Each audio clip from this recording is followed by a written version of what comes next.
Los indicadores económicos de la provincia muestran ya una clara recesión económica que se ha ido incrementando en el último año y se ha agudizado desde finales del pasado verano.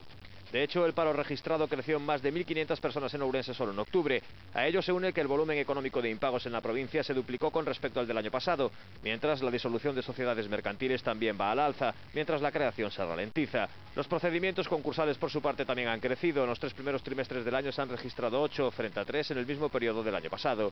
Y también los expedientes de regulación de empleo se han incrementado, pasando de 4 durante todo el año pasado a 16 en lo que va de 2008, según datos facilitados por el sindicato CIGA. La situación laboral va acompañada de un empeoramiento de otros ratios de consumo y actividad. Así, la formalización de hipotecas decrece en Ourense, mientras aumenta la renegociación de condiciones.